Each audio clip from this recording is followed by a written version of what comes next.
और हकीकत में लोगों की शादियाँ, हिंदू धर्म में भी शादियाँ कॉन्ट्रैक्ट पे की जाएंगी, जैसे कि निकाहनामे में होता है। तो अगर इन सब चीज़ों के लिए तैयार है सरकार और गुजरात के लोग, तो हम भी इसको यूनिफॉर्म सिविल कोड को वेलकम करते हैं, देखते हैं कब आता है। मेरे हिसाब से ये काम एक दिन का या 4 दिन का नहीं है, ये काम में बरसों का टाइम लग सकता है। तो ये सिर्फ मेरे हिसाब से एक इलेक्शन का शगुफा या इलेक्शन का एक मैनिफेस्टो के जरिए से ही देखा जाना चाहिए।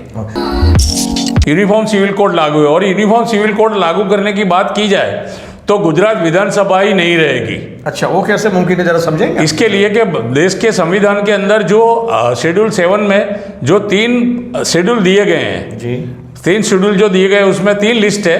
एक यूनियन लिस्ट है जो केंद्र सरकार कानून बना सकता है, वो विषय है। दूसरा स्टेट लिस्ट है जिसमें स्टेट राज्य को कानून बनाने के अधिकार है। और तीसरा कॉन्करेंट लिस्ट है जिसमें दोनों कानून किसी विषय पे बना सकते हैं, वो सब विषय उसमें निर्धारित किए हुए हैं। तो सबसे पहले तो ये है कि गुजरात स्टेट नहीं, बाकी जितने भी स्टेट है देश में, सभी स्टेट की असेंबलियाँ खत्म हो जाएंगी और वहाँ पे सिर्फ गवर्नरों का राज होगा, जैसे कि केंद्र सहित प्रदेश में लेफ्टिनेंट गवर्नर का राज होता है। तो क्या ये इस तरह से मुसलमान ही टारगेट है या दूसरी कम्युनिटीज पे अफेक्ट करेगा? नहीं, ये मुसलमान को अकेले को टारगेट नहीं करेगा। ये हकीकत में सभी धर्म, सभी रिलीजन के लोग हैं, उनकी जो सिस्टम अभी जो चल रही है उसको सबको डिस्टर्ब करने वाला है। तो ऐसा है कि जब सभी धर्मों के लोगों की कमेटी बनेगी तो उनके जो पर्सनल लॉ में उसमें जो सुधारे करने हैं, वो सुधारे इस तरह के होने चाहिए कि आर्टिकल 14 के टेस्ट में पास होने चाहिए। आर्टिकल 14 को अगर टेस्ट में अगर पास नहीं होंगे तो वो कानून नहीं बनेगा। कोष्टी साहब, ये अरविंद केजरीवाल साहब जब से गुजरात में तशरीफ ला रहे हैं तो तब से ये बुखलाहट शुरू हो चुकी है कि न जाने क्या होगा, कितनी सीटें आएंगी। तो क्या ये जो इस तरह से उन्होंने, वो भी इस तरह के फुलझड़ियाँ छोड़ते रहते हैं, कहीं अभी कह दिया कि गणेश जी और लक्ष्मी जी की मूर्ति लगाई जाए नोटों के ऊपर, करेंसी नोटों के ऊपर, तो क्या वही घबराहट में और वही बुखलाहट में इन्होंने, ये सरकार ने इस तरह से नहीं इश्तेहार दे दिया कि भाई ये अरविंद केजरीवाल ने जो कहा तो इसके दिफा में इन्होंने ये बात छेड़ दी हो कि यूनिफॉर्म सिविल कोड की? इस पर आप क्या कहते हैं? देखिए, मैं मेरे जवाब में किसी पॉलिटिकल पार्टी को कोट नहीं कर रहा हूँ, लेकिन मैं एक साफ बात कहना चाह रहा हूँ कि ये जो बातें हैं उसमें अरविंद केजरीवाल ने, जो बीजेपी का कोर हिंदू वोटर है जी, और जो बीजेपी की हिंदुत्व की जो कट्टर जो राजनीति है उसमें पैर डाल दिया है, और वो बीजेपी को किसी भी तरह सुहा नहीं रहा है और उसको अच्छा नहीं लग रहा है। इसके लिए बीजेपी इस चीज का, लक्ष्मी गणेश के फोटो का विरोध नहीं कर सकती है। इसलिए उसने ये दूसरी चीजें उठाई है कि ताकि उसका ये चुनाव पूरा हिंदू मुस्लिम भारत पाकिस्तान हो जाए। सलाम दोस्तों, हर बार की तरह इस हफ्ते भी एक नई शख्सियत को लेकर हाजिर हैं। इस बार हमारे साथ जो शख्सियत है वो इलेक्शन के ताल्लुक से नहीं, लेकिन कुछ इलेक्शन से इनडायरेक्टेड कनेक्टेड वो इस तरह से है कि आज गुजरात सरकार की तरफ से एक इश्तिहार आया है यूनिफॉर्म सिविल कोड के ऊपर, और उसी ताल्लुक से उसको समझने के लिए कि इसके दूरअंदेश नताइज हो सकते हैं, वो सबब से हमने जनाब कोष्टी साहब को यहाँ पे दावत दी है स्टूडियो पर। जनाब कोष्टी साहब कोष्टी साहब, आपको वेलकम है। शुक्रिया। कोष्टी साहब के कुछ तारुफ कुछ इस तरह से है कि यहाँ के दुर्वेश वकील जनाब गिरीश पटेल साहब, मुकुल सिन्हा साहब और हरू भाई मेहता जैसे लोग थे, जिन्होंने यहाँ पे जो तन मन धन से जो गरीबों की और समाज के जो कचरे हुए तबके की जो खिदमत की, उसकी वो देख के आखिरी खुरचन के तौर पर कहें तो जनाब कोष्टी साहब हैं। कोष्टी साहब की चेहरे पे कुछ इस तरह के फूल बंधे हुए हैं कि इन्होंने जो PIL के, ये भी एक मास्टर बुक है, मतलब PIL से माने होते पब्लिक इंटरेस्ट लिटिगेशन, और इन्होंने जो PIL यहाँ गुजरात के हाई कोर्ट में की है, तो वो इस सिलसिले में थी कि इनकी जो नुमाया PIL जो यहाँ पे है रही हैं, वो खास करके इन्होंने यहाँ पे जो कंपलसरी वोटिंग का एक सरकार यहाँ कुछ ऑर्डिनेंस लाने वाली थी, तो उस पर ये स्टे ऑर्डर लाए थे। साथ साथ में लॉकडाउन में इनकी बड़ी ज़्यादा खिदमत रही। लॉकडाउन में इन्होंने 4 करोड़ लोगों को बहुत एक खुसूसी तौर पर फ़ायदा पहुँचाया, और दूसरा रहा कि 65 लाख लोगों के खाते में 1,000 रुपया जमा करवाने का इन्होंने ऑर्डर हाई कोर्ट से लिया, और 43 अस्पतालों को बिना कोई पैसे के कारपोरेशन उनका इलाज करे गरीब लोगों और दूसरी आवाम का, इस तरह से इन्होंने वहाँ से भी हाई कोर्ट से ये एक आदेश लेकर वहाँ पे लोगों को इमदाद पहुँचाई। तो जनाब कुश्ती साहब, आज जो हम शुरू करेंगे कुछ इस तरह से मामला रहा है कि आज आपको याद होगा कि एक सरकार की तरफ से एक विज्ञप्ति आई है जिसमें यूँ कहा गया है कि गुजरात एक किससे हमें एक इस तरह से केस शुरू करेंगे, पहल करेंगे कि यहाँ पे यूनिफॉर्म कोड लागू करने के लिए कमेटी बनाई जाएगी। तो ये क्या है, ये आपसे समझना चाहूँगा साहब।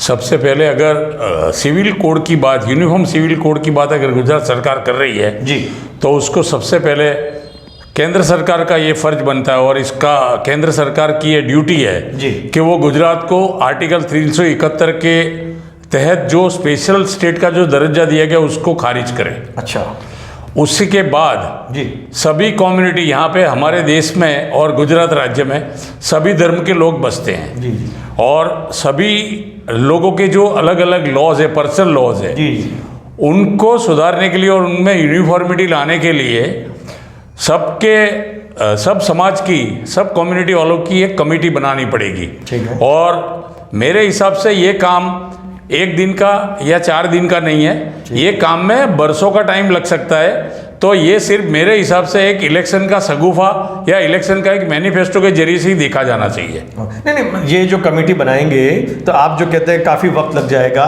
तो ऐसा तो एक मुसलमान थोड़ी कि नहीं इस पर इसके जिस पर लागू होगा, वो तो ईसाई भी हैं, जैन लोग भी अपने आप को माइनॉरिटीज़ में बताते हैं। तो ये किस तरह से ये मुमकिन भी है कि बस ये ऐसा ही शगुफा जैसे आपने लफ्ज़ इस्तेमाल किया? ये बहुत ही मुश्किल है। अगर आपको यूनिफॉर्म सिविल कोड को देखना है देश में, तो यूनिफॉर्म सिविल कोड तो देश में 1954 से लागू है। ठीक है।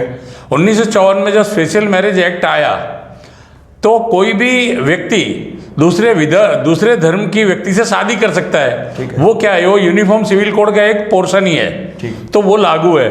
और जैसे कि आईपीसी है, सीआरपीसी, वो सभी को लागू होता है। तो बहुत सारी जगहों पे यूनिफॉर्म सिविल कोड लागू है। और यूनिफॉर्म सिविल कोड लागू करने की बात की जाए तो गुजरात विधानसभा ही नहीं रहेगी। अच्छा, वो कैसे मुमकिन है, जरा समझेंगे? इसके लिए कि देश के संविधान के अंदर जो शेड्यूल 7 में जो 3 शेड्यूल दिए गए हैं जी, 3 शेड्यूल जो दिए गए उसमें 3 लिस्ट है।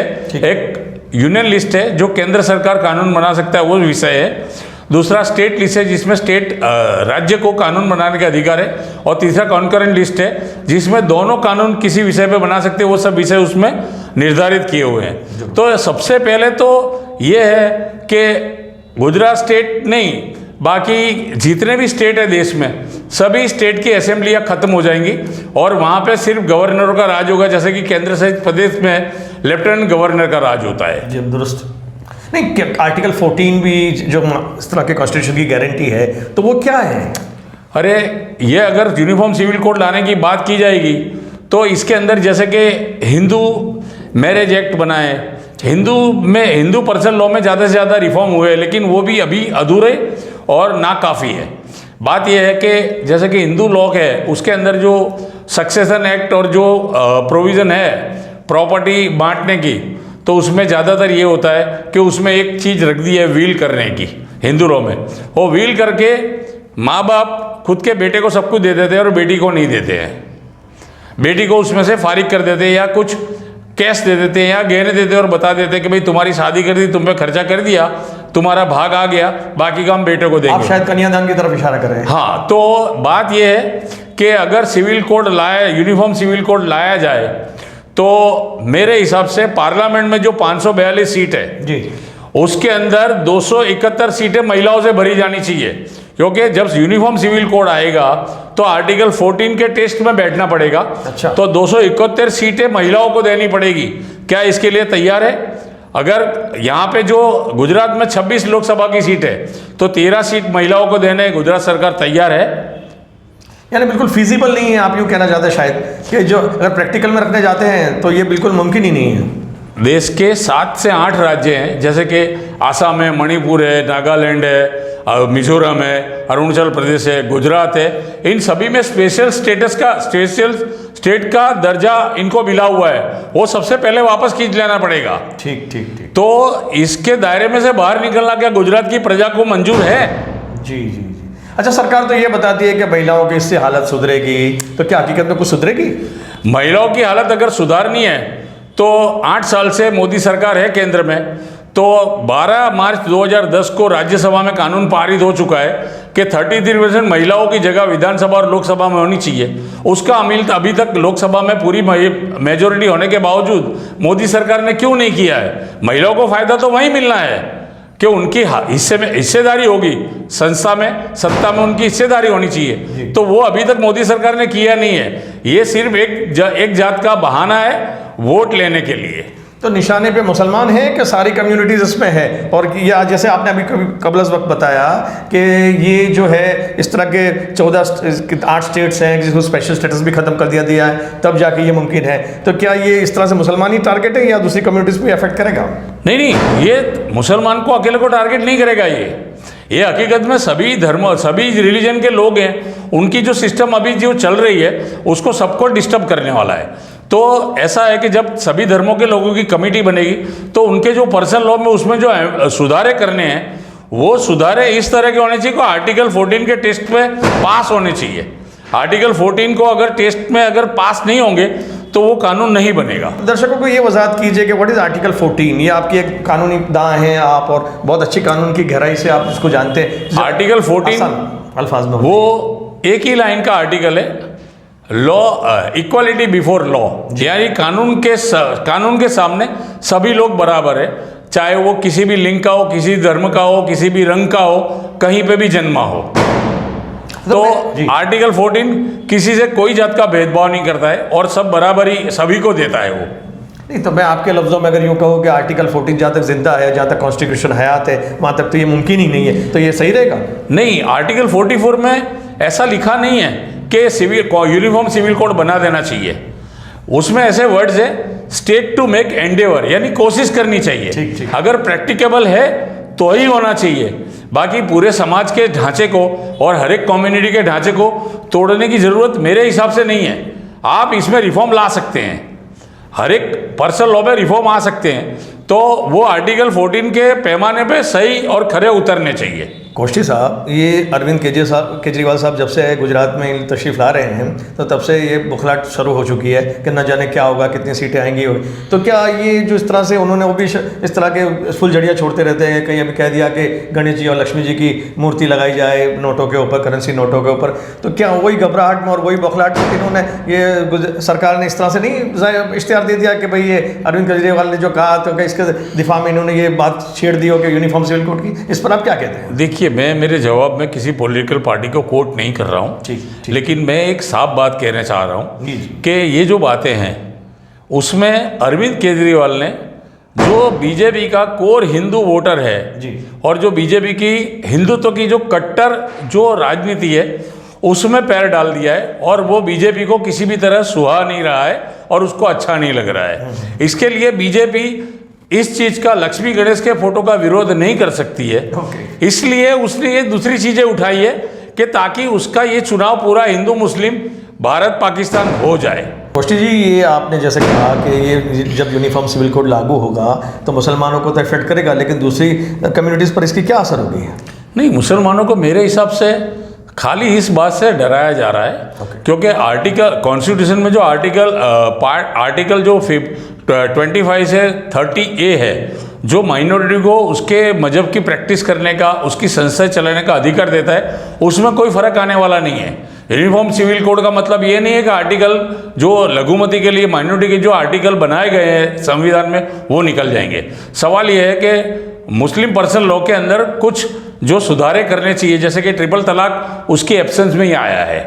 क्या कहना चाहते हैं आप? हाँ, मेरा कहना ये है कि आप लोगों को ये मुस्लिम पर्सनल लॉ के अंदर प्रॉपर्टी के बंटवारे के लिए भी कुछ चीज़ें तय करनी पड़ेगी। जैसा कि यूपी में जो कानून है जमींदारी एक्ट, उसके अंदर माँ बाप लड़कियों को ज़मीन का हिस्सा नहीं देते हैं। अच्छा, बराबर, वो उसमें एक्सेप्ट एग्रीकल्चर लैंड का आ गया है, तो खेती की ज़मीन है वो लड़कियों को नहीं मिलती है। तो अगर सिविल कोड लाया जाएगा तो इसमें तकलीफ पड़ेगी, ताकि सभी कम्युनिटी को अपना पर्सनल लॉ सुधारना चाहिए उस हद से कि किसी को नाइंसाफ़ी ना हो।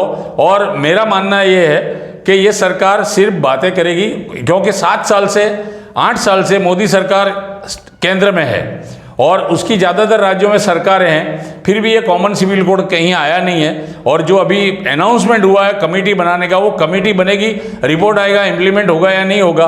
क्योंकि मेरे हिसाब से कॉमन सिविल कोड, सरकार का ऐसा कहना है और लोग ऐसा मानते हैं कि गोवा में जो कॉमन सिविल कोड लागू है वो पोर्टुगीज एक्ट का है, पोर्टुगीज़ के ज़माने का एक्ट है। और उसके अंदर भी ये आपके दर्शकों में बता दूं कि दर्शकों को समझ लेना चाहिए यूनिफॉर्म सिविल कोड में क्या है। गोवा के सिविल कोड में ऐसा है कि कोई भी हिंदू अगर शादी के बाद 4-5 साल बाद उसको अगर बच्चा नहीं होता, बेटा पैदा नहीं होता, तो उसको दूसरी शादी करने का हक है। तो क्या ये महिलाओं के हित में आएगा? तो गोया ये भी एक जुमलेबाजी है, यूँ ही कहेंगे आप। और जहाँ तक बात है हिंदू कम्युनिटी का, उसमें सबसे पहला एक जो लूप होल है हिंदू सक्सेशन एक्ट में और जो गिफ्ट के कानून में जो प्रावधान है, उसके अंदर जो एक चीज़ दी गई है कि वो माँ बाप विल करके बेटे को प्रॉपर्टी दे देते। तो यूनिफॉर्म सिविल कोड आएगा तो ये नहीं दे सकेंगे, वो पूरा आधा हिस्सा बेटियों को देना पड़ेगा। दूसरी बात यह है कि खेती की ज़मीन का भी मसला यही है। और हकीकत में लोगों की शादियाँ, हिंदू धर्म में भी शादियाँ कॉन्ट्रैक्ट पे की जाएंगी, जैसे कि निकाहनामे में होता है। तो अगर इन सब चीज़ों के लिए तैयार है सरकार और गुजरात के लोग, तो हम भी इसको यूनिफॉर्म सिविल कोड को वेलकम करते हैं, देखते हैं कब आता है। और जैसे कि दूसरी जातियाँ हैं कि जैसे मालधारी है, फिर भरवाड़ है, रबारी है, ये सब जो कम्युनिटी है, घुमंतु जाति है, वाघरी है, इन सब लोगों में जो होता है उनके डिवोर्स के टाइम पे जो भी दहेज दिया होता है, सामान दिया होता है, वो वापस करना होता है। तो ये सब चीज़ें क्या यूनिफॉर्म सिविल कोड में सरकार ला पाएगी या नहीं ला पाएगी? और इन सब चीज़ों को ऑन पेपर रेगुलराइज करना पड़ेगा, उसके लिए सरकार और सरकारी का मैकेनिज्म तैयार है या नहीं है? क्योंकि ये ज़्यादातर ये यूनिफॉर्म सिविल कोड की जो बात है वो हकीकत में मुस्लिम को डराने के लिए की जा रही है। हकीकत में इसमें ज़्यादा नुकसान हिंदुओं का ही होगा। और जो विल की जो परंपरा है और जो HUF का जो प्रोविज़न वो भी निकल जाएगा। हिंदू अनडिवाइडेड फैमिली का जो इनकम एक तरफ से छुपा ली जाती है HUF करके, वो भी बंद हो जाएगा। तो क्या इसके लिए गुजरात के लोग तैयार हैं? कुल मिला के बात ऐसी है, यूनिफॉर्म सिविल कोड का कॉन्स्टिट्यूशन में जो प्रावधान है आर्टिकल 44 में, उस पर बहुत बातें हुई हैं। और आर्टिकल 48 पे बात हुई है काउ स्लॉटर के, गाय की हत्या के बारे में बहुत कानून बना दिए गए हैं। और 44 पे भी ज़्यादा बात होती है, लेकिन 44 के अंदर वर्ड है आर्टिकल में कि स्टेट टू मेक एंडेवर, यानी कोशिश करने की बात है, इसको थोप देने की बात नहीं है। और ये किसी भी तरह अगर थोपा गया और वो आर्टिकल 14 के दायरे में नहीं आया, तो ये कॉमन सिविल कोड वहीं का वहीं धरा रह जाएगा। तो ये थे जनाब कुश्ती साहब, और इन्होंने बहुत ही कलंदर वकील हैं, इन्होंने कभी पैसे को तरजीह दी नहीं तो आज ये करोड़ अबजों में खुलते होते, ऐसी शख्सियत है। लेकिन उन्होंने सामाजिक खिदमत को लीगल तरीके से इन्होंने अपनी एक शोबा को इख्तियार किया, और साथ साथ में आज ये अपने स्टूडियो पर आए, उसके लिए बहुत शुक्रिया कुश्ती साहब।